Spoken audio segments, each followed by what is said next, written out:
La vie appartient à ceux qui se lèvent tôt, dit-on. Alors je fais des coucous spéciales et bon courage à tous les chargeurs, le receveur, les chauffeurs des taxis, des bus, des taxis-bus, taxis-motos qui se réveillent toujours au-delà des 4 heures du matin pour commencer déjà les grands boulots. Alors je vous souhaite une très belle journée avec vous, très belle journée à vous aussi qui nous suivez de partout en République démocratique du Congo. Oui, nous venons de commencer votre tranche matinale très intelligente. Namasté.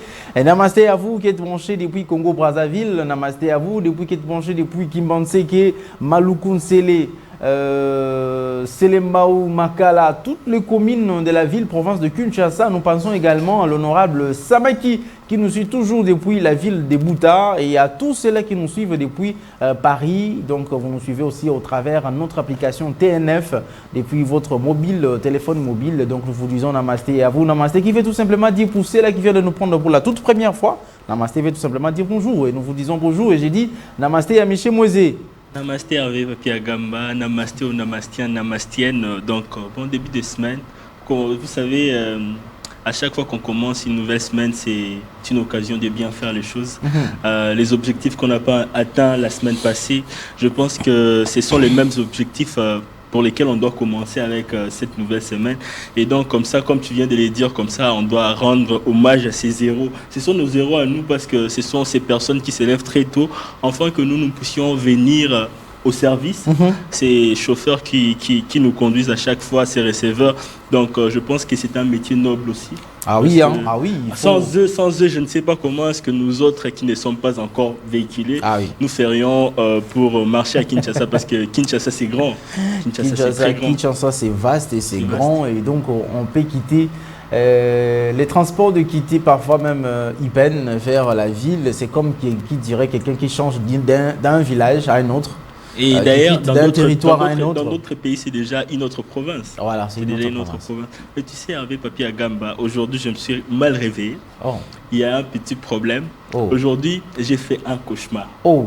Un cauchemar qui concerne Namasté et les Namastiennes. Oh. Tu sais, ce matin, je me suis levé, j'ai dormi et j'ai rêvé. J'ai rêvé qu'on m'a rasé la tête.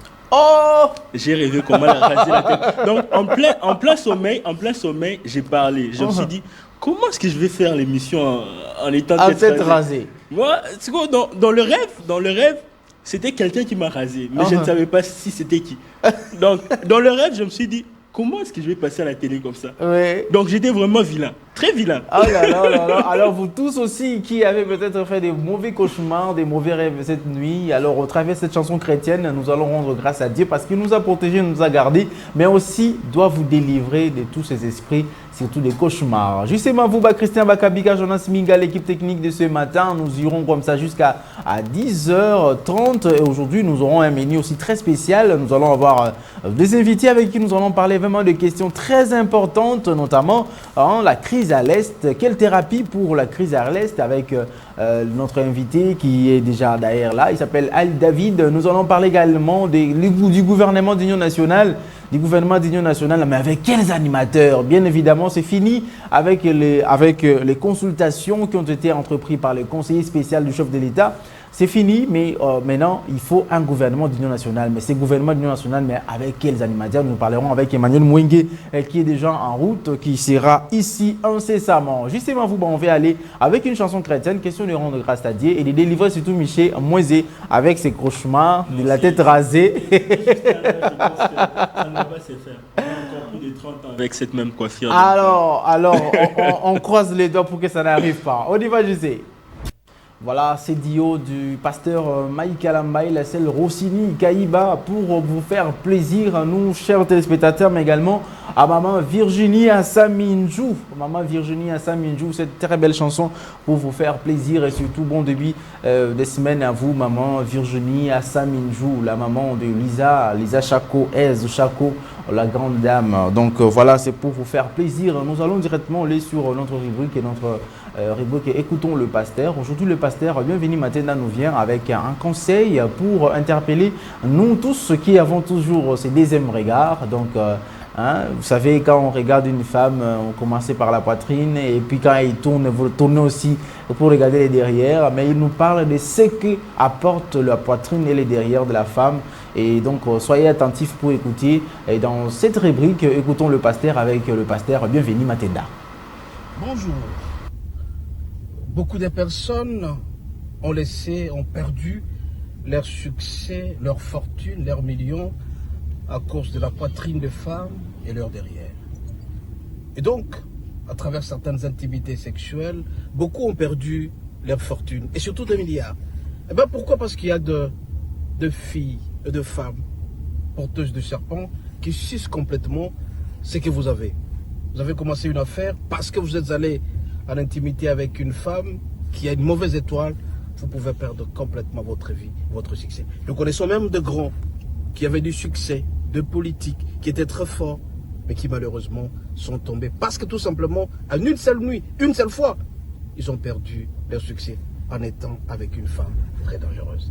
Alors bien aimés, juste une alerte. Faites attention aux poitrines des femmes. Faites attention aux derrière des femmes qui vous attirent régulièrement vers l'enfer.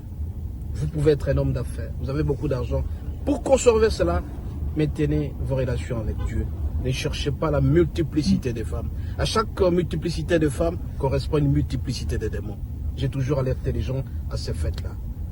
Vous êtes beau, vous êtes intelligent, mais par contre, avec votre argent, votre fortune, vous la donnez à quelqu'un qui se présente pour la première fois. Alors faites attention aux premiers contacts sexuels. Les premiers contacts peuvent tout voler. Il en est même aussi pour les filles. Les jeunes filles qui ont 17, 18 ans, vous êtes à l'université, ne vous laissez pas porter par n'importe qui, n'importe comment. Alors si jamais vous vous donnez à un homme qui est un spécialiste au vol des étoiles, vous allez périr et vous serez un jour sans mari, sans quoi. Vous êtes anéanti complètement. Mais d'où vient la pauvreté, très souvent, bien aimé? La pauvreté a source dans l'intimité sexuelle. Raison pour laquelle on a toujours dit qu'un homme termine l'intimité quelque part, il doit se laver pour se purifier.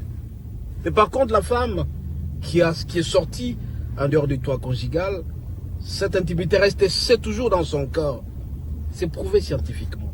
Alors si toi, tu vas avec cette femme qui a parcouru le monde à travers plusieurs femmes, plusieurs hommes, tu seras malheureux dans ta vie. Fais attention, toi qui es en train de prospérer. Tu as du succès, pour maintenir le succès, éloigne-toi de cette femme heureuse qui peut chipper, qui peut voler ton succès.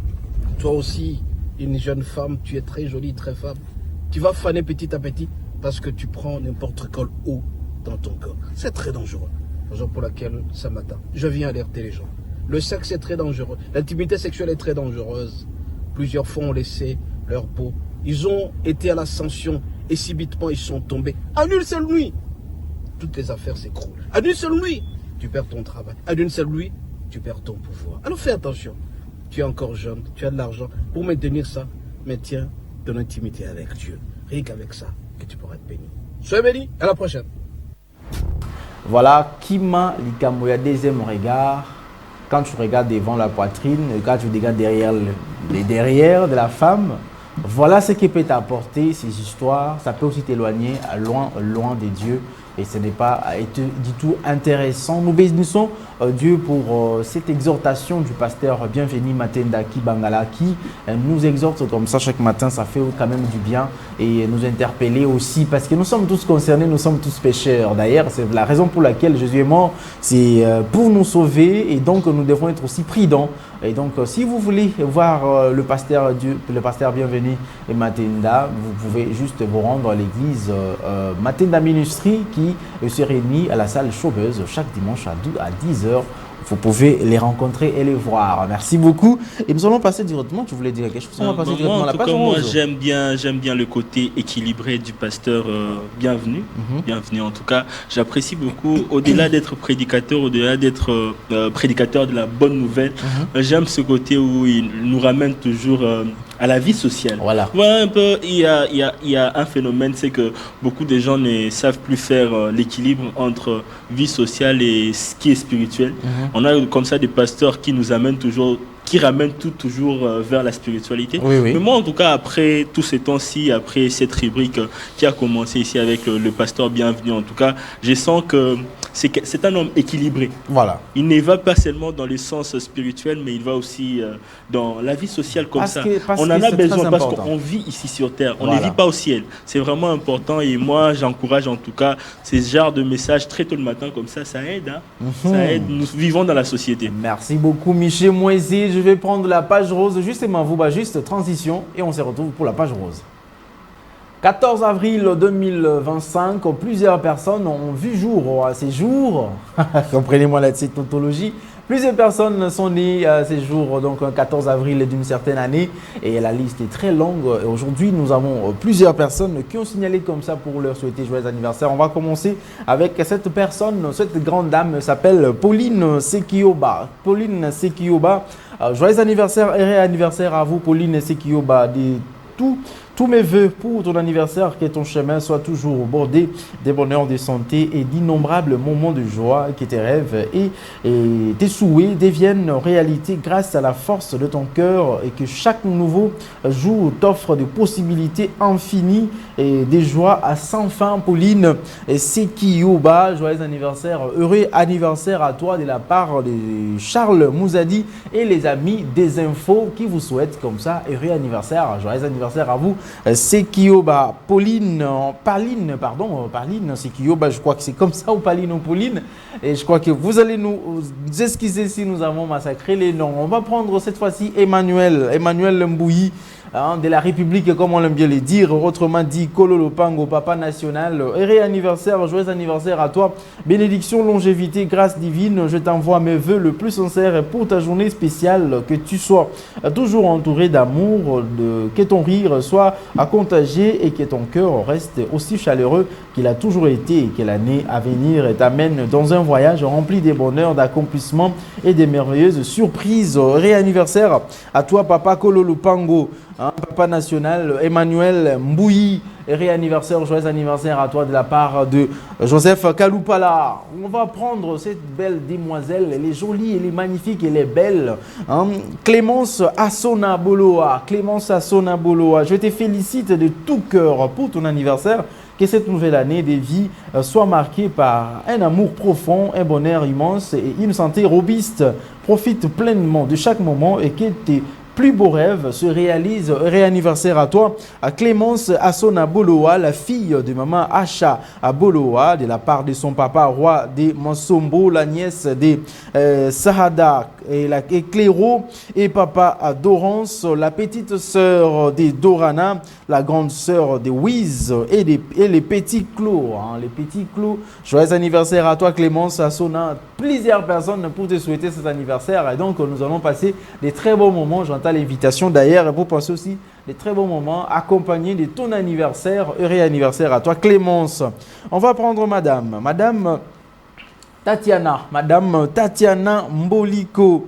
Médecin de nuit, comme on aime bien le dire, la femme modèle, Madame Tatiana Mboliko. Joyeux anniversaire, heureux anniversaire à vous. Aujourd'hui, c'est ta journée et elle doit être aussi radieuse et merveilleuse que ton sourire, que la joie, l'amour et la satisfaction t'accompagnent tout au long de cette nouvelle année de vie et que chaque défi se transforme en opportunité. Pour ton anniversaire, je te souhaite un océan de bonheur, un cœur débordant de joie, que chaque petit bonheur te trouve et enrichisse ta vie d'amour, de rire et des moments inoubliables. Heureux anniversaire à vous, Madame Tatiana Mboliko, médecin de nuit, la femme modèle, la femme qui incarne la beauté, la bonté et la joie même. Elle transmet à tout son entourage. Heureux anniversaire à vous, Madame Tatiana Mboliko. On va prendre cette fois-ci, c'est au tour de notre demoiselle Augustine Ninavi, la charmante. Pour ton anniversaire, je te souhaite un océan de bonheur, un cœur débordant de joie, que chaque petit bonheur te trouve et enrichisse ta vie d'amour, de rires et des moments inoubliables. Célèbre bien ton anniversaire avec un cœur plein de joie, un sourire qui ne disparaît jamais.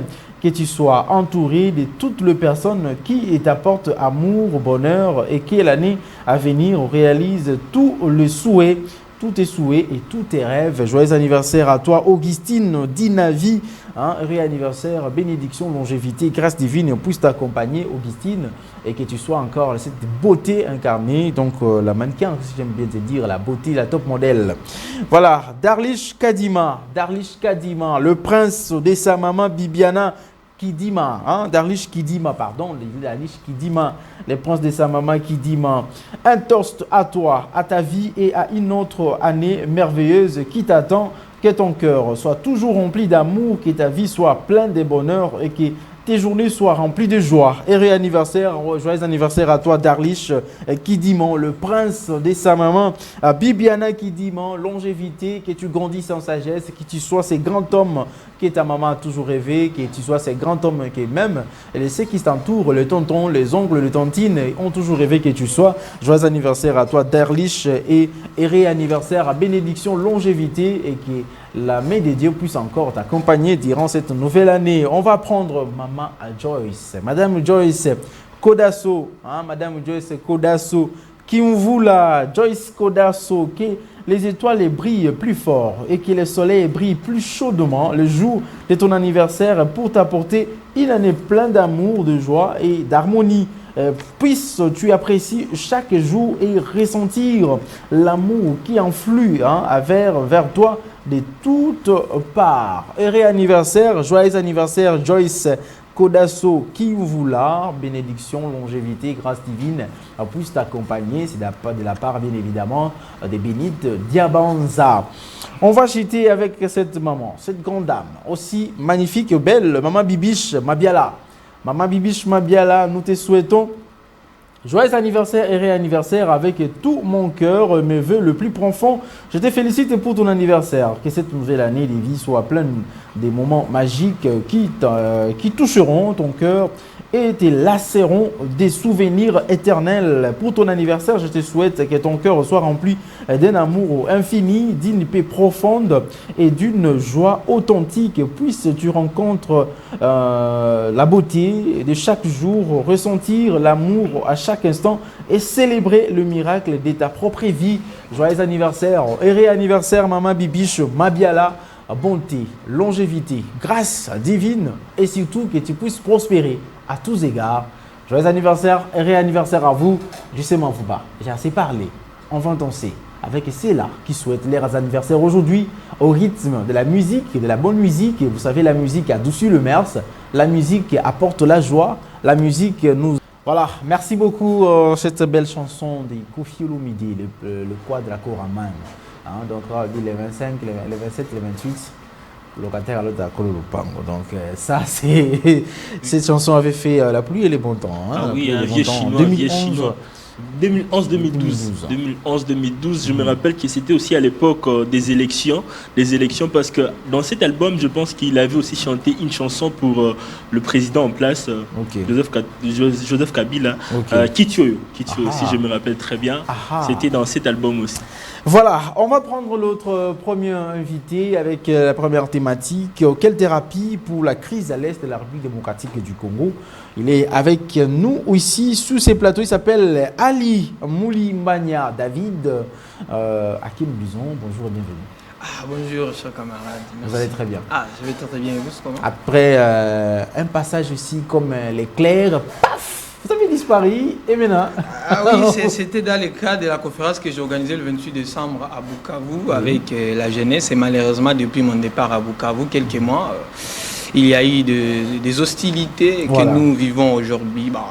D'ailleurs, je présente un message de compassion à toute la population du Sud Kivu et du Nord Kivu qui subit cette guerre injuste nous imposée par nos voisins du Rwanda.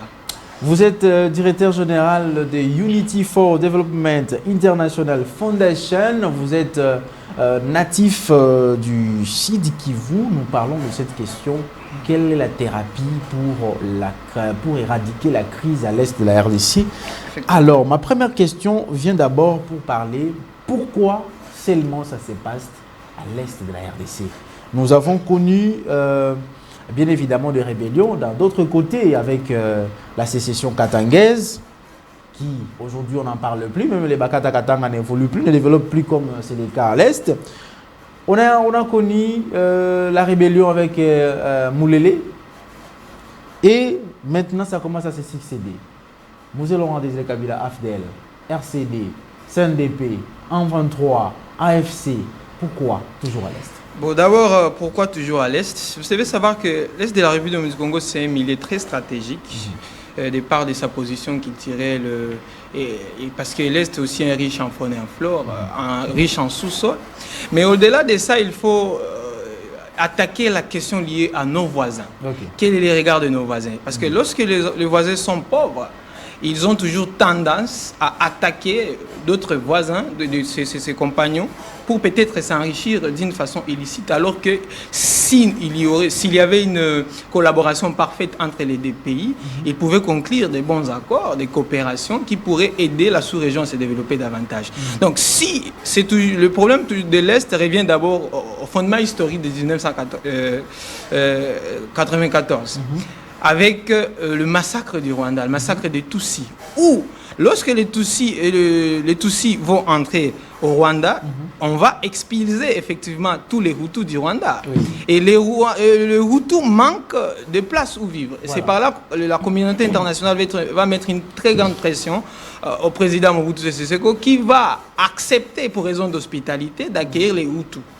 Fort malheureusement, les Hutus n'étant pas d'accord avec cette pratique mafieuse organisée par la communauté Tutsi, ils vont commencer alors à tuer des Tutsis. Okay. Ils vont organiser de guerres civiles, guerres militaires contre les Tutsis. Et c'est l'origine d'ailleurs de cette guerre. Parce qu'on a accepté que les Hutus entrent sur notre sol avec des armes. Okay. On ne les a pas, il n'y a pas eu un processus de démilitarisation des Hutus. On les a laissés avec leurs armes. Et enfin, ils ont créé des groupes militaires pour attaquer les Tutsis qui sont les grands ennemis. Oui. Et à partir de là, les Tutsis ne pouvaient pas rester sans riposter. Donc, ils vont riposter où? Ils viennent alors riposter sur notre sol congolais. Okay. Et voilà, c'est l'origine de cette guerre.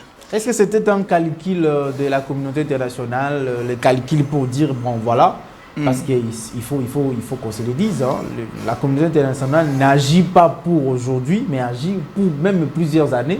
Est-ce que ce n'était pas un calcul pour dire, bon écoutez, on va faire cette organisation, envoyer ces gens avec les armes pour qu'un jour, ça va déclencher l'histoire des guerres, on va commencer à les financer et nous saurons comment exploiter cette partie. Vous avez certainement raison, nous sommes victimes d'un complot international bien organisé. Okay. Il y a eu un problème d'anticipation à la gouvernance de Mobutu. Là, je reviens avec la théorie de Lucas, qui dit que pour mieux gouverner, effectivement, il faut justement qu'il y ait des anticipations.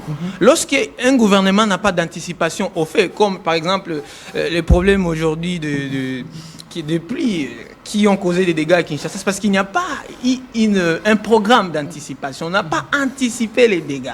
Et voilà, nous, on a été victimes de ces complots internationaux bien organisés, parce que c'est inconcevable que les réfugiés entrent dans un pays avec des armes. Ça ne s'est jamais fait. On doit d'abord démobiliser tous ces militaires. Désarmer. Effectivement, qu'il y ait un processus de cantonnement. Et pourquoi on les a seulement laissés à l'Est, alors qu'ils viennent du Rwanda et le Rwanda est occupé par les Tutsis, donc leurs plus grands ennemis. Pourquoi ne pas les amener, par exemple, au centre du pays, au Kasaï, mais on a préféré qu'ils restent toujours proches du Rwanda. Donc c'est un processus mafieux qu'on a organisé contre la République démocratique du Congo pour justement piller ses ressources. Et c'est ce que nous vivons aujourd'hui. Qu'en dites-vous de cette histoire qu'on dit, mais ce sont des guerres ethniques, des guerres des origines qui créent tout cela? Bon, quand on parle de guerre des origines, je crois on fait allusion par exemple à la communauté Banyamulenge, Bouichan et consorts. Ceci que la communauté Banyamulenge n'est pas une communauté originaire de la République du Congo parce qu'elle n'a pas de terre. Mais selon la constitution, la communauté Banyamulenge est congolaise d'origine. Pourquoi? Parce que cette communauté est venue en République du Congo avant 1960. Or, si vous lisez la constitution, je crois à l'article 1 jusqu'à 10, comme ça, vous allez voir que est congolais d'origine, est réputé congolais d'origine, quelqu'un dont son ethnie appartient à la RDC avant 1960. Mais de base, selon le fondement historique, la communauté Banyamulenge n'était pas congolaise. Mais dès lors qu'ils ont participé aussi à l'indépendance de la RDC en 1960, ils sont considérés comme des Congolais. Donc ce n'est pas une guerre ethnique, mais c'est une guerre politique pour déstabiliser systématiquement la RDC. Parce qu'on sait que aussi longtemps qu'on déstabilise la RDC à travers toutes ces guerres, et la RDC ne peut pas se développer. Alors, que dites-vous par rapport à cette affirmation? On dit tout se passe là, toujours à l'Est, ça dépend ça part aussi de ma première question. Oui. Tout passe à l'Est parce que la population de l'Est est facilement manipulable, facilement corruptible aussi, et facilement utilisable. C'est pourquoi ça se passe toujours là-bas. Non, ce n'est pas à 100%, parce que si vous regardez, l'actuel président de l'AFC, est-ce qu'il est de l'Est? Bon, pour ne pas dire des grands orientales. Oui. Il n'est pas de l'Est pour dire Nord qui doit être de Bazouélé ou de l'espace grand oriental. Qu'à cela ne tienne pas même les hommes comme Willy Ngoma, je ne crois pas qu'ils sont originaires de là. Et donc, ils ne sont pas manipulables, mais c'est juste qu'ils sont contrés de force. Par l'armée rwandaise. Vous savez, un civil ne peut pas venir contredire un militaire qui a l'arme. C'est ça. C'est difficile. C'est difficile. Hein. Et donc, il y a une grande contrainte de la part de l'armée révolutionnaire. Bon, ils se disent être révolutionnaires, de l'armée rebelle alors.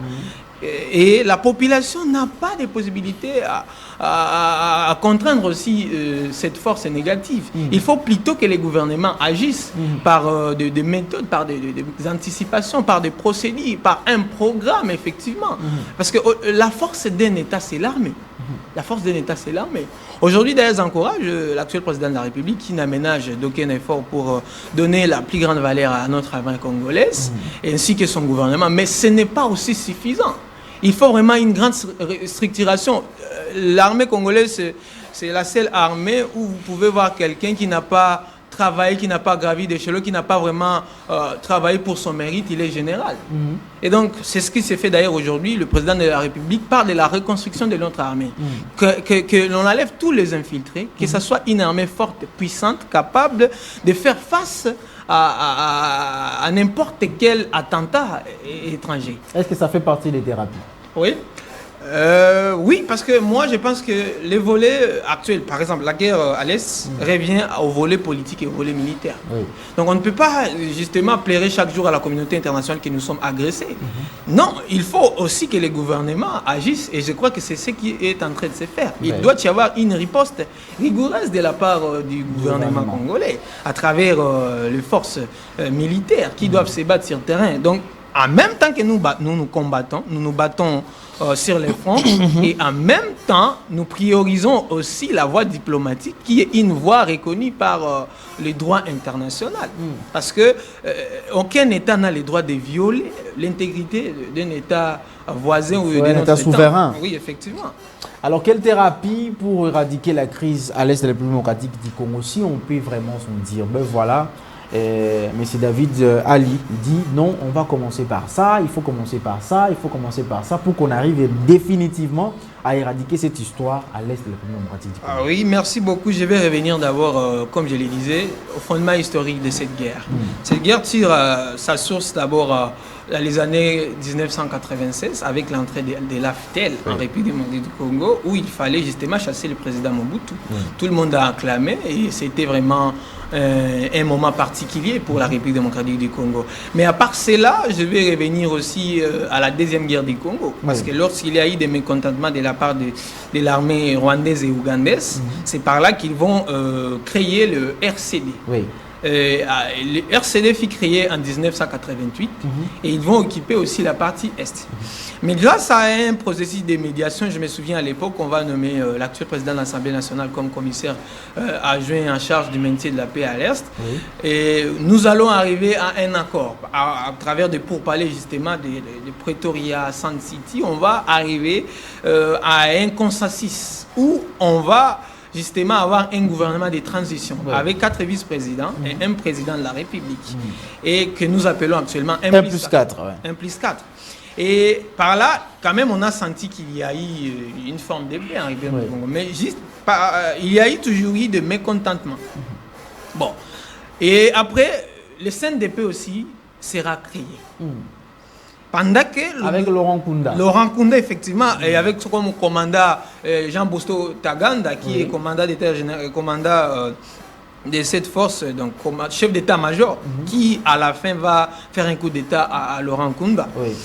Il y a eu toujours des mécontentements. Parce que si vous lisez bien, vous allez voir qu'il y a eu des accords qui n'étaient pas mis en application. Et c'est difficile d'être mis en application dans un État démocratique. Bon, il y a les CNDP qui commencent. Bon, en 2009, le 23 mars, on va conclure un accord de paix qui justement va aboutir aussi à ce que vous appelez les mixages et brassages. Et cela ne pourra pas faire toujours. En 2013, les mêmes personnes reviennent encore, sous la relève cette fois de M23. Et à l'époque, selon le Premier ministre honoraire, son Excellence Matata Mponyo, dit que c'est à travers une riposte militaire qu'ils sont parvenus à amener la paix. Donc, réalisant tous ces problèmes, réalisant tous ces défis et les résolutions mises en application à ces moments, je crois que la solution revient à l'unité nationale. Et ce pays, vous devez savoir, chers journalistes, ça ne doit pas être géré par une seule personne. Si nous voulons la paix dans ce pays, on doit accepter de travailler avec tout le monde sur une même table pour le développement de ce pays. On doit éviter les tribalismes. On doit asseoir toutes les caciques politiques pour qu'ils se mettent ensemble, d'accord, pour la bonne gouvernance de ces pays.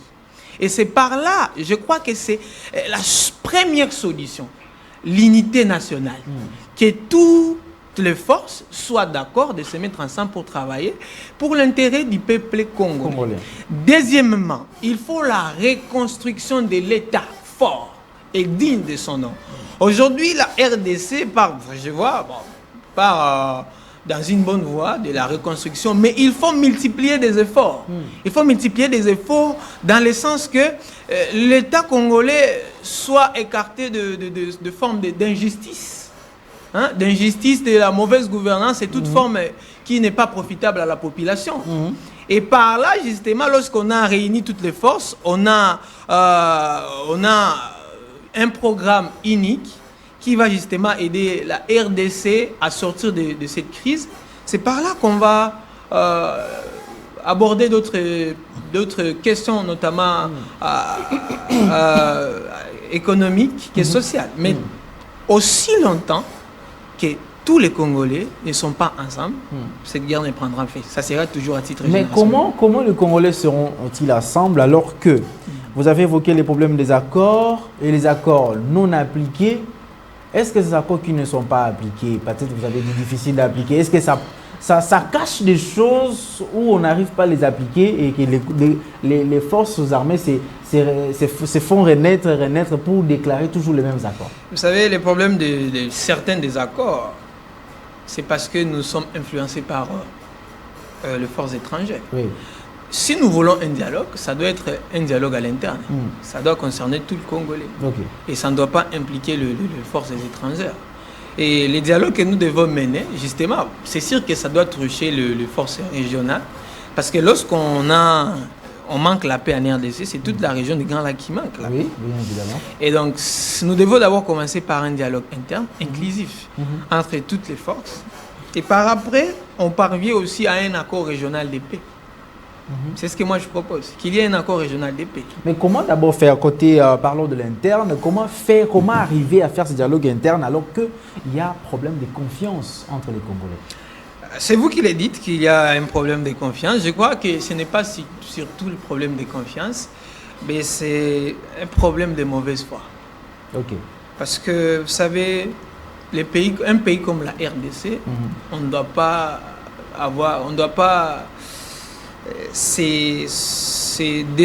désolidariser des intérêts du peuple congolais. La première des choses, il faut que toutes les parties prenantes soient d'accord pour l'unité nationale. Et c'est par là qu'on va justement identifier qui sont Congolais et qui ne le sont pas. Parce que quelqu'un qui refuse à participer à un effort de paix, ça veut dire qu'il n'est pas Congolais. Il y a déjà un autre qui a été convoqué ici, les consultations qui sont convoquées ici par les conseillers spéciaux en matière de sécurité du chef de l'État. Ils iront boycotter. Même l'opposition politique et civile a aussi boycotté. Bon, il y a une partie de l'opposition qui a dit, à l'exemple de l'ancien Premier ministre... non, pas Matata Pogno. Non, comment Mouzito. Adolphe Mouzito. Mouzito, il est à l'opposition républicaine avec Constance. Est-ce que ça pèse? Sa présence, est-ce que ça pèse? On sait, si on veut voir l'opposition, on veut voir Martin Fayoulou, on veut voir Kabila, on veut voir Katumbi. Est-ce que Mouzito, ça pèse? On veut voir Matata Pogno, par exemple. Oui. Bon, justement, il y a eu le processus qui est en train de mise en place par la CENCO.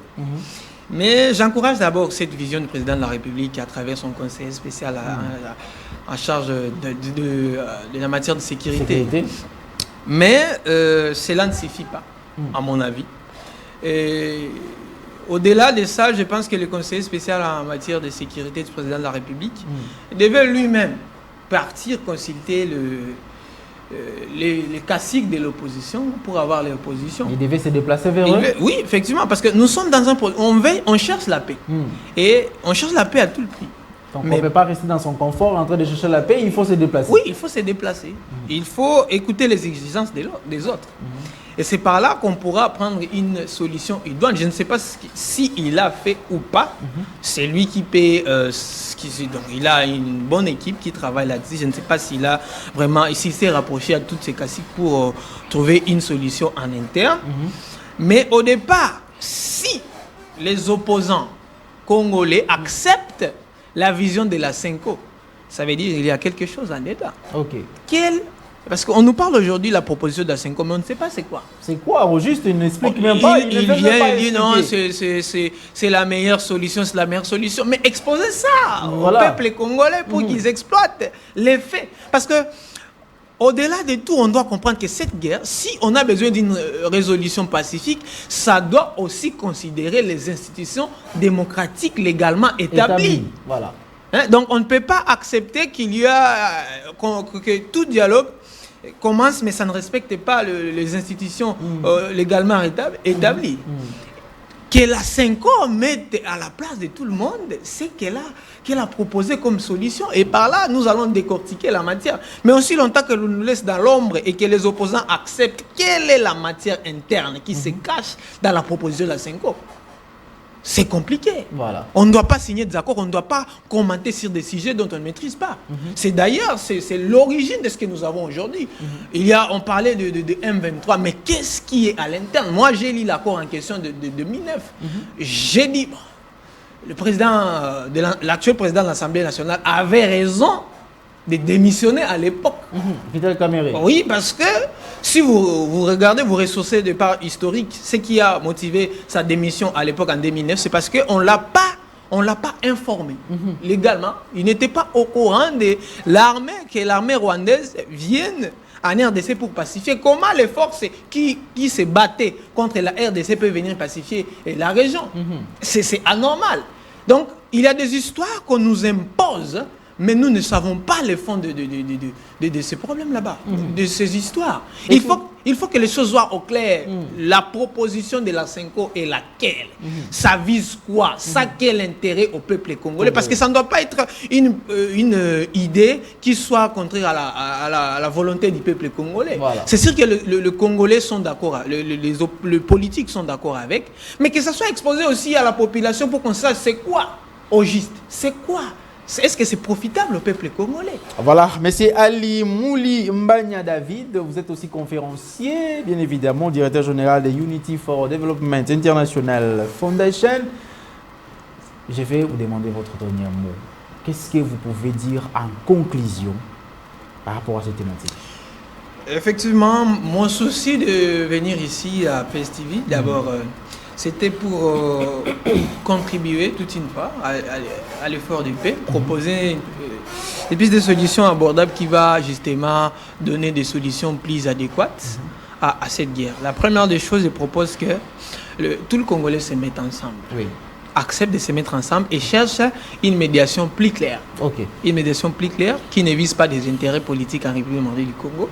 Une médiation qui va nous donner justement une paix durable. Une paix durable. Et c'est par là ayant déjà réuni tous ces Congolais sur la même table, ils vont discuter et prendre des solutions idoines, mais qui respectent aussi la Constitution congolaise. Ça ne doit pas être des solutions qui sont à la contre de la Constitution. Voilà. Deuxièmement, j'encourage cette politique de mettre à niveau notre armée, d'ailleurs qui nous fait un bon travail sur le terrain, malgré qu'ils ont reculé un peu. Reculer ne signifie pas perdre. C'est peut-être toute une stratégie qu'ils sont en train de mettre en place. Voilà. Et donc, je soutiens le volet politique et je soutiens parfois aussi le volet militaire, mais que les deux soient inclusifs et non contraires à la volonté du peuple et que ça respecte aussi la constitutionnalité. Voilà, c'est ma toute grande contribution à cet effort de paix, mais sans oublier aussi la bonne volonté. Donc on ne doit pas se laisser rester dans le confort et ne pas accepter. Vous savez, quand on est en position de faiblesse, on accepte, mais on n'accepte pas à tout prix. À tout prix. Effectivement. Voilà. Merci beaucoup, M. Ali Mouli Mbagna, d'être passé. Merci. Il faut toujours passer quand il y a besoin de passer. Surtout, nous allons revenir prochainement, peut-être pour parler de votre fondation. Pas seulement ça, développement international, on en la situation économique, par exemple, à l'RDC aujourd'hui, avec cette guerre. Donc, il y a des thématiques que j'aime surtout partager avec vous. Surtout les faits économiques en République du Congo, la situation économique en RDC, les taux d'échange. Il faut que les gens comprennent ce qui doit se faire. Parce que, vous savez, lorsque un pays n'applique pas une politique monétaire restrictive, vous avez toujours des dégâts. Et donc il faut... ce sont des thématiques qu'on va justement essayer de parler avec vous. Merci beaucoup, ça sera très prochainement. Considérez que vous êtes déjà le bienvenu. Merci beaucoup. Merci beaucoup. Mais vous n'avez pas accordé la parole à monsieur. Moi, je ne sais pas pourquoi. Lui, si on allait attaquer les questions culturelles, il allait vous bombarder ici.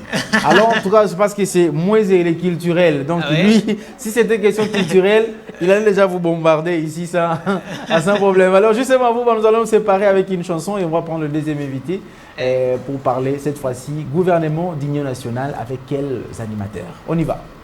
Voilà, merci beaucoup. On va changer de thématique tout de suite avec maintenant avec M. Manuel Mwenge, l'habitué derrière de ces tranches matinales, l'assistant à l'université de Kinshasa et politologue de son état, à qui je dis bonjour et bienvenue. Bonjour et merci encore une fois de plus de me recevoir dans ces plateaux de haute qualité et à nos téléspectateurs qui ne cessent de nous suivre en continu et à tous ceux qui me suivent de partout, qui me connaissent et ceux qui ne me connaissent pas, qui vont me découvrir aujourd'hui. Voilà, je pense qu'il déjà bossé beaucoup qui vous connaissent déjà parce que vous êtes tout le temps là avec des belles analyses. Gouvernement d'union nationale avec quels animateurs? On va commencer comme on a toujours dit, le biscuit, le biscuit de l'ouverture. Oui. Le biscuit de l'ouverture, question encore de guerre à l'Est.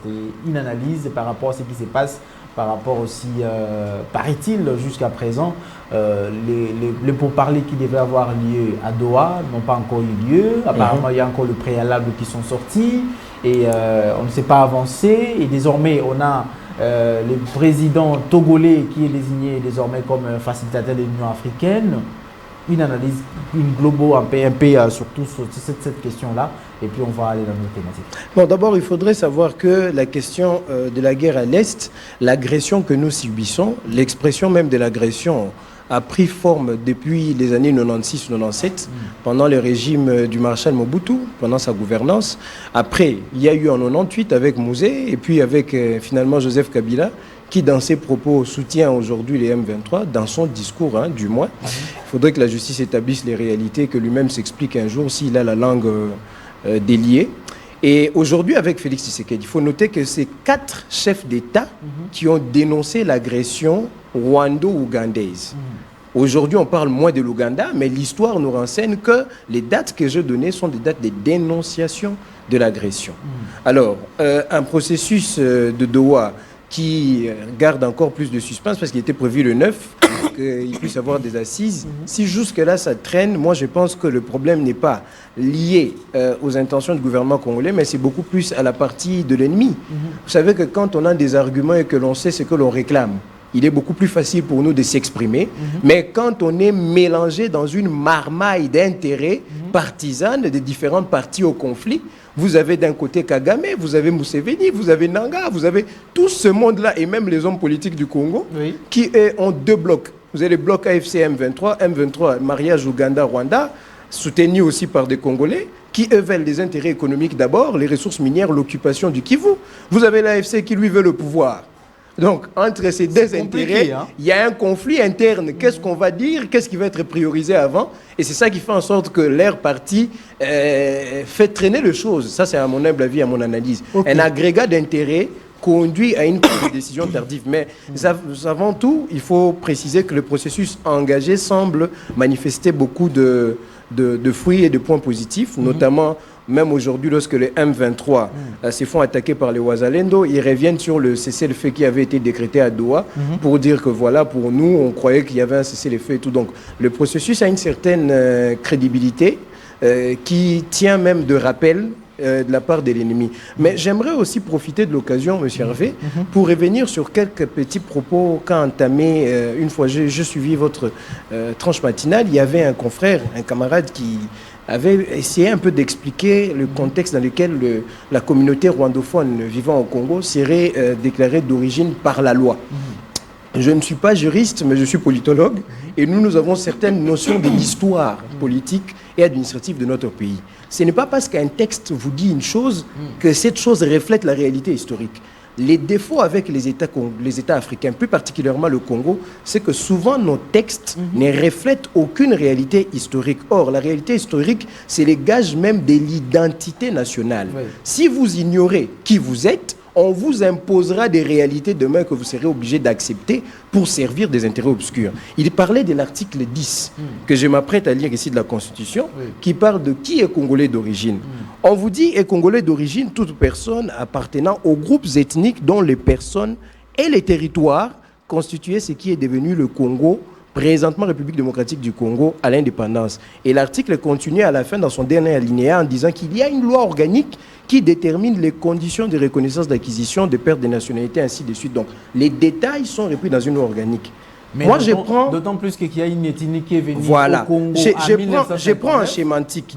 On vous dit les groupes ethniques dont les personnes et les territoires constituaient ce qu'était le Congo devenu RDC aujourd'hui. Qu'est-ce qu'était le Congo avant de devenir République démocratique du Congo? C'était l'EIC, l'État indépendant du Congo, avant l'indépendance. Si prend... Alors, la question maintenant pour structurer une loi serait de savoir quelle était la forme ethnique, on appelle ça l'ethnographie, la cartographie ethnique de l'EIC. C'est là maintenant que nous entrons dans le fond de la vérité. Moi, j'ai consulté des documents que j'ai avec moi à la maison. Chez moi, je grouille de plusieurs documents.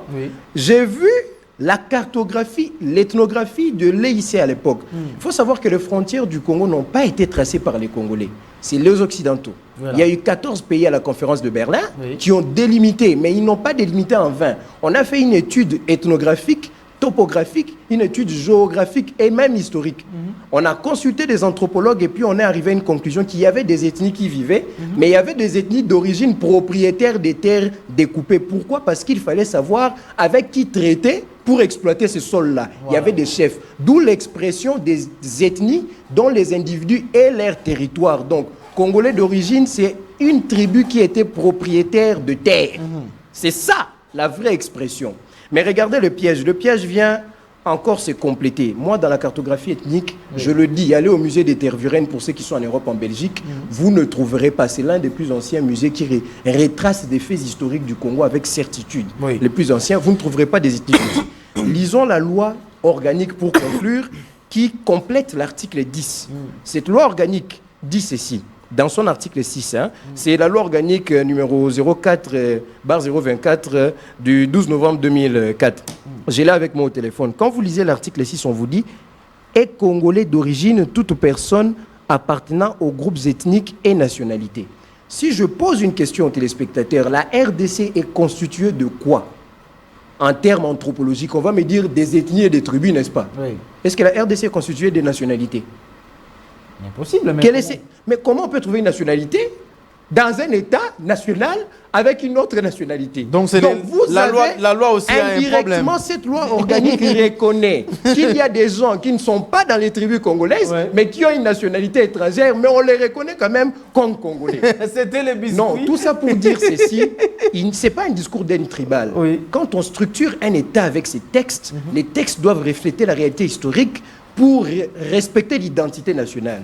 Tous ceux-là qui sont Banyarwanda, Banyamulenge, comme on les appelle, mais moi je me fie à l'histoire, sont éligibles à l'acquisition de nationalité par la naturalisation. Oui. Mais seulement, ils nécessitent un recensement. Lorsqu'on aura un nouveau gouvernement sérieux, parce que moi je compte sur le gouvernement d'union nationale, on doit déterminer qui peuvent être reconnus comme Congolais par naturalisation. Parce que Congolais d'origine, ça c'est débat, il faut le laisser. Et pas ceux qui sont venus en 94, comme le disait le monsieur que vous avez reçu sur le plateau, ceux-là ne sont pas éligibles, c'est des réfugiés. Et les réfugiés de guerre ne peuvent pas exercer des histoires politiques ni revendiquer là où, dans les pays de leur adoption. Voilà. Plutôt de leur accueil. Ils doivent répartir chez eux. Même ceux qui sont venus en 62, quand les Hutus ont pris le pouvoir en Rwanda, répartent chez eux. Seuls ceux qui sont venus par la communauté des États rwandais et Burundi doivent entrer au processus de naturalisation. Voilà, vous avez parlé du gouvernement. Ou même ceux-là qui sont venus là, parmi les réfugiés qui voudront devenir congolais, ils peuvent être éligibles à la naturalisation aussi. Voilà, mais pour moi, en premier lieu, il faut d'abord les retourner dans leur terre. Je pense que c'est lui qui s'était fait passer ici comme l'émissaire du président Donald Trump, le sénateur Barousse, aussi c'est Barousse, lorsqu'il est revenu, je crois que dans son rapport, il a parlé aussi de cette question-là. Il faut donner la nationalité à ceux-là. Vous parlez parce qu'il y en a eu deux. Vous parlez de Ronnie Jackson ou bien de Massad Boulos? Le premier. Le premier, c'est Ronnie Jackson. Ronnie Jackson qui était venu ici et il s'était fait passer, malheureusement, il avait usurpé une identité, il faut le dire comme ça. Alors, vous avez parlé du gouvernement d'union nationale, peut-être la solution. Alors, c'est fini les consultations avec les conseils spéciaux du chef de l'État et Bérand. Maintenant, il faut former un gouvernement. Oui. Avec quels animateurs? Et pour quels enjeux? D'abord, moi, quand vous posez cette question, je me rappelle de la fois où j'étais sur ces plateaux et que j'ai fait une critique rationnel des consultations, le format que devaient abriter les consultations. Oui. J'avais dit qu'il y a une carence de l'aspect technique. Les gens qui participent ne viennent pas au nom des pistes de solutions, mais viennent au nom de la représentativité des partis politiques, la représentativité ethnique.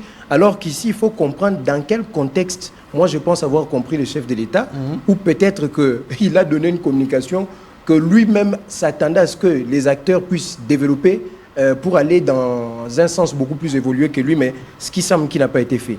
Monsieur Hervé, regardez seulement le format, avant que j'entre dans la typologie du gouvernement qu'il faut et quels acteurs il faut, mais je vous dis, regardez seulement le contraste qui embrasse la clôture des consultations. C'est lui qui a donné un communiqué, je ne vais pas citer le nom des gens, j'ai rien contre lui, mais moi j'analyse. La manière dont il transmet le message que les consultations prennent fin, cet humour de mauvais goût que j'ai vu, a enlevé même la dimension sérieuse qu'on entend par le terme consultation. Il n'y avait pas Jean-Marie Kassamba, Kibambi Chintwa, Serge Kabongo, bien d'autres personnes pour qu'on leur donne ces postes. Vous avez donné l'impression aux gens que c'était un kermesse. Si on a voulu utiliser une personnalité attractive parce que le domaine culturel attire les gens, je pense que c'était un mauvais choix. Bon, ici, on voulait un humoriste, il fallait prendre Herman Amissi. Oui. Mais les consultations, ça, je le dis sous réserve. Je ne sais pas ce qui a été dit là-bas. Peut-être que je me trompe et qu'il y a des pistes de solutions cohérentes. Mais avec plus de 500 partis politiques, bienvenue aux pistes de 500 pour traiter et donner. Alors, les consultations, pour moi, devaient avoir un aspect technique. Et j'espère qu'il y en a eu, parce que jusqu'à preuve du contraire, je ne vois rien. Oui. D'où ma petite critique du début. Mais si je dois parler de la forme que doit avoir un gouvernement, ce gouvernement ici, cette forme doit être conforme aux attentes du chef de l'État lorsqu'il s'est exprimé sur la réduction du train de vie des institutions. Oui. D'abord, il faudrait que le gouvernement revêt un statut de gouvernement de période de crise, de période de guerre. Dans le cas de la réduction du train de vie des institutions, il y a aussi la composition qui doit être réduite. Il y a des ministères qui peuvent être fusionnés Vous pouvez prendre l'urbanisme et habitat, l'associer avec les affaires foncières. Tout ça, ça fait vous pouvez prendre le ministère de la jeunesse éveil patriotique associé avec les changements de mentalité et tout ça. Essentiel qu'on ait même une trentaine de ministères ou 32, 35, c'est pas mal. Ça, c'est sur le plan de la forme parce que là, ça coûte moins à l'État congolais. Ça permet que les fonds soient affectés aux efforts de guerre. Deuxièmement, en ce qui concerne les acteurs, moi, j'aurais voulu que les parties prenantes aux consultations viennent avec les pistes de solutions pour que les pistes les plus cohérentes en découlent du choix des tenants de ces pistes-là pour que ceux-ci viennent constituer maintenant un programme de crise, donc comprendre les meilleurs des meilleurs pour nous diriger. Parce que les partis politiques ont ce qu'on appelle les bureaux politiques. Avec cette démarche d'une démarche technique, vous poussez les partis politiques à donner les meilleurs d'eux-mêmes. Mais malheureusement, à mon humble avis, ça n'a pas été fait. Là, il faudrait trouver peut-être un mécanisme de substitution pour arriver à atteindre des personnes qui ont quand même des idées cohérentes en dehors de l'étendue de la représentativité des partis politiques ou de la tribu. Et ici aussi, M. P, il est important de signaler que quand on entend le terme Union nationale, il ne faut pas croire que, ça c'est pour ceux qui pensent qu'il faut une représentativité des tribus, des partis politiques comme certains qui passent dans les médias, il ne faut pas croire que l'union est synonyme de consultation pour la représentativité des partis politiques. Ça c'est un mensonge, même ethnique. Quand vous chantez l'hymne national, on vous dit que nous sommes unis par le sort. Et unis dans l'effort. Mais l'hymne national est un élément qui a créé l'Union nationale en ces moments, avant même les consultations. Unis dans le sort. Quel est le sort qui nous est réservé aujourd'hui? Mais c'est celui d'être balkanisé et divisé. Lorsqu'on a appris qu'il y a une agression, vous avez vu que le peuple, même l'opposition, certains, moi je ne parle pas des acteurs, je parle des militants. Moi, je suis en contact avec les gens de la diaspora. Je participe dans des panels, dans des lives. Mais vous voyez des opposants farouches vous dire non, non, non, pour le moment, tout soutenir dans le Mokonzi Mboka, la guerre, tout soutenir l'armée, la chef. Mais tout il y a une opposition, tant guerre aussi. Vous avez l'autre terme qui vous dit unis dans l'effort pour l'indépendance. Mais l'indépendance que nous combattons pour aujourd'hui, c'est la continuité du combat de Lumumba. L'indépendance économique. Quand nous voulons qu'aucun État décide par intermédiaire ou par sous-traitance de la gestion de nos richesses, c'est que nous voulons prendre le monopole. Oui ou non, cette guerre ayant désigné un ennemi commun a créé un effet d'unité. Mais est-ce qu'on a eu besoin de passer à des consultations pour nous construire un gouvernement sous la forme des représentativités politiques? Non. Moi, j'aurais voulu, quand les chefs d'État annonçaient les consultations, j'étais content. J'aurais voulu que le format soit un format technique. Que des gens comme nous, là, venons quand même avec nos pistes de solutions. Voici ce que nous, on donne pour le compte de la jeunesse. Mais les gens même qu'on a accueillis, là, j'ai vu des garçons avec des tresses comme des femmes, mais d'autres qui veulent la primature. L'apparence physique ne dérange pas. Oui, mais il y a un adage qui dit qu'on reconnaît le moine par son habit. Alors, M. Emmanuel Mwengue, qu'est-ce que vous dites par rapport lorsque Augustin Kabouya, sorti de ces consultations, a évoqué ces termes, le poids politique? Mais c'est justement pour ça que je suis en train d'apporter mon apport réflexif, excusez-moi, pour essayer de nuancer un peu dans ses propos et dire que ce n'est pas ce qu'il nous faut.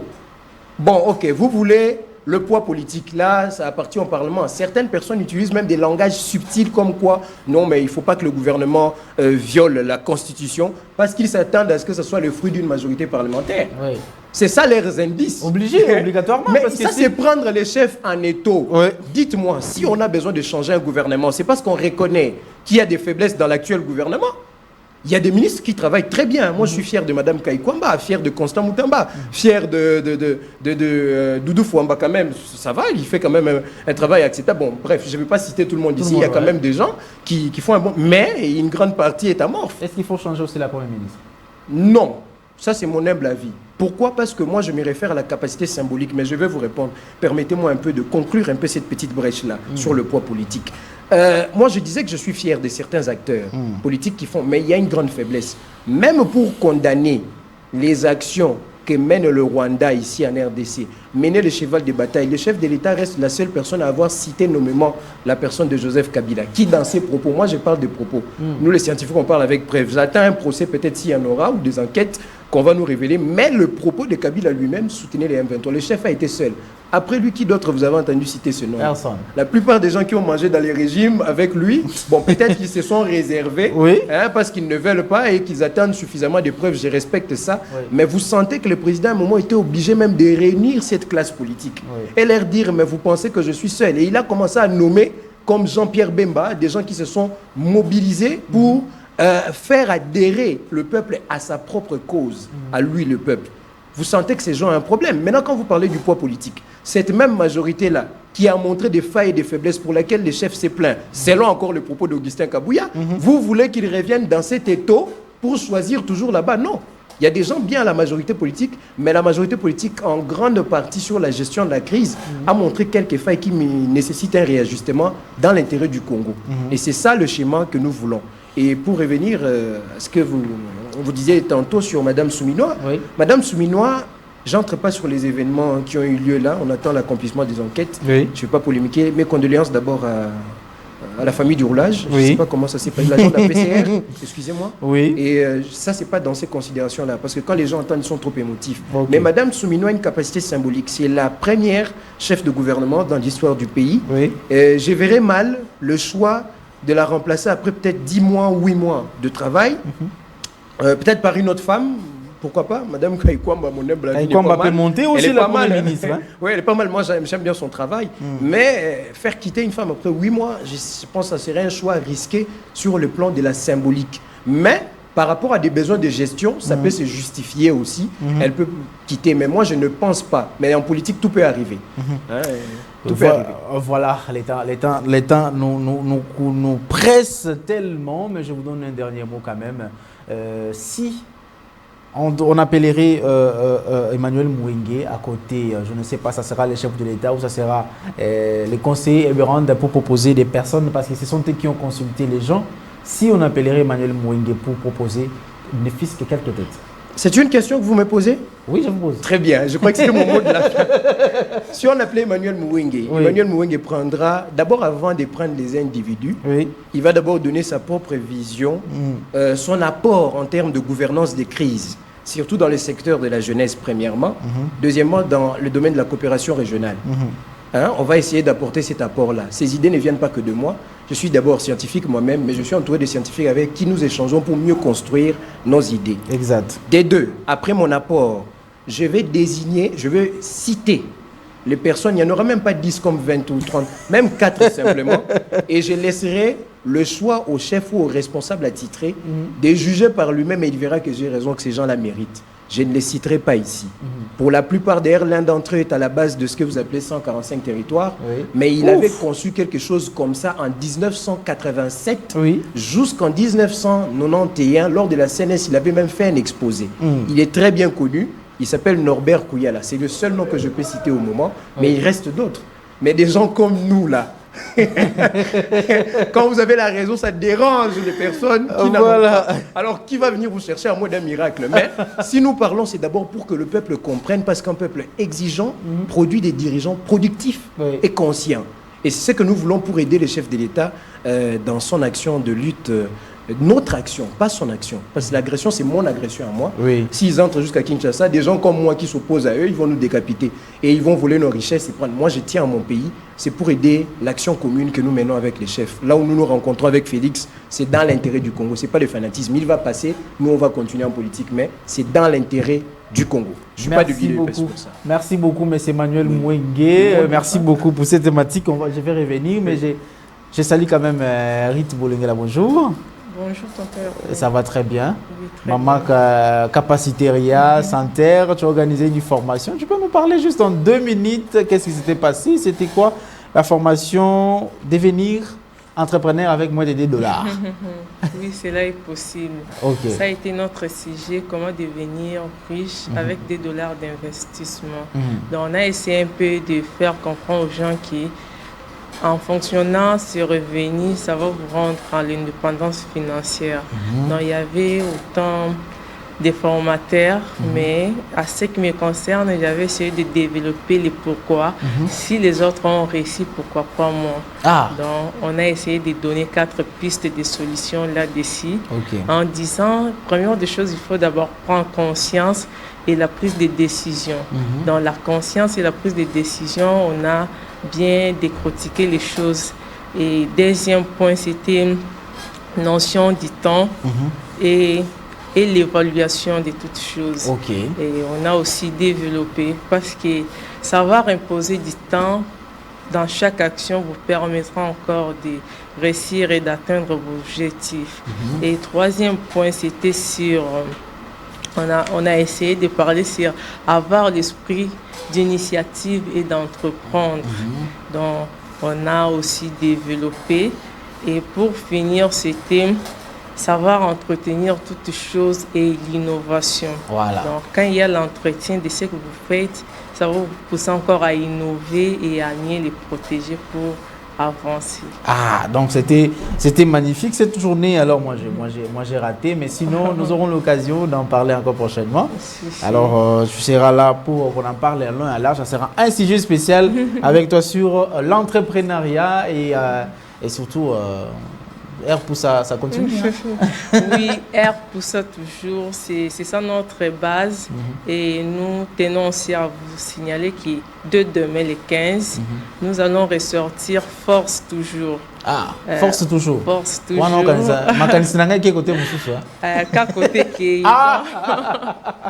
Force toujours. Ça sortira déjà demain. De demain, Force toujours en poudre aussi en beurre. Ça va faciliter tout le monde pour rebooster encore son corps et finir les problématiques d'hémorroïdes, autant de faiblesses. En tout cas, ça aide. On va mieux les expliquer déjà de demain et ça sera sur le marché.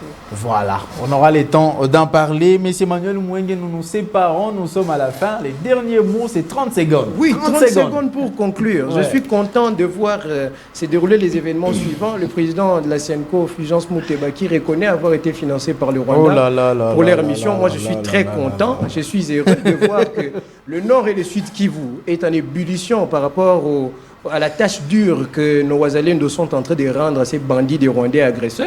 Je suis très heureux, je me réveille bien quand je vois ça. Alors, je suis très satisfait de voir qu'aujourd'hui, l'on me donne raison lorsque j'ai dit qu'il fallait passer à la signature des accords de coopération militaire avec des nations alliées comme l'Afrique du Sud, qui portent déjà ses fruits. On ne vous dira pas trop. Il y a des stratégies sur le terrain qui sont très fructueuses. On respecte les cessez-le-feu, mais le peuple ne les respecte pas. Kaikwamba l'avait dit. Samir dit aussi. Mais ils ont fait des quickly à l'aéroport avec William Goma. Ils pensaient que la politique, c'est quand vous souriez avec les autres. Non, en réalité, on ne vous aime pas. Et ça, c'est la vérité. L'Afrique ne vous aime pas. Madame Kaikwamba l'avait dit, si vous ne gérez pas cette question, le peuple va s'en charger. Et nous vivons cette réalité. Mais attention, les peuples ne s'en chargent pas tout seuls.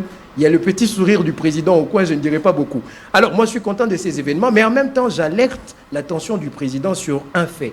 Hier, il y avait des photos de Joseph Kabila avec beaucoup d'acteurs politiques dans les boulevards qui ont circulé partout. Aujourd'hui, je ne vois plus le visage de Kabila. Il a disparu des boulevards. Mais les mêmes individus à côté de lui, bizarrement, sont là et avec le visage du président. Je ne dis pas que tous sont mauvais. Mais seulement, monsieur le président, soyez intelligent, soyez vigilant, parce que vous êtes déjà intelligent, je ne dirais pas intelligent. Soyez vigilant et soyez sage. Aujourd'hui, le peuple vous soutient.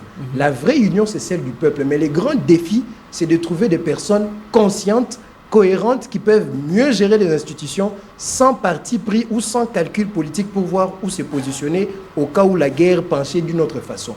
Et ces gens, vous ne le trouverez pas avec des conceptions telles que quota, représentativité. Non, ce sont des personnes rares, comme nous autres là. Merci beaucoup, M. Emmanuel Mouenge, le politologue, assistant à l'Université de Kinshasa. Merci également à toi aussi, Ruth, d'être passé. Merci à Michel Moïse, merci à toi, à Justin Mavouba, Jonas Minga et Christian Bakabika. Un grand merci également à M. César Bassaï. Merci au directeur des programmes Tristan Énergie, Lélo.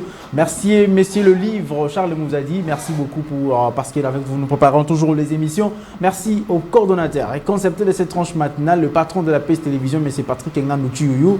Bon début de semaine à Maman Nathalie Tuyoyo. Bon début de semaine à vous tous. Rendez-vous Avec moi, ça sera mercredi, mais demain, retrouvez Joseph Kaloupala, Monsba Inyama, Audrine Mbala et Moses Moukeni, mais sans oublier Bénite Diabanza. Moi, je vous retrouve mercredi avec notre équipe. Ciao.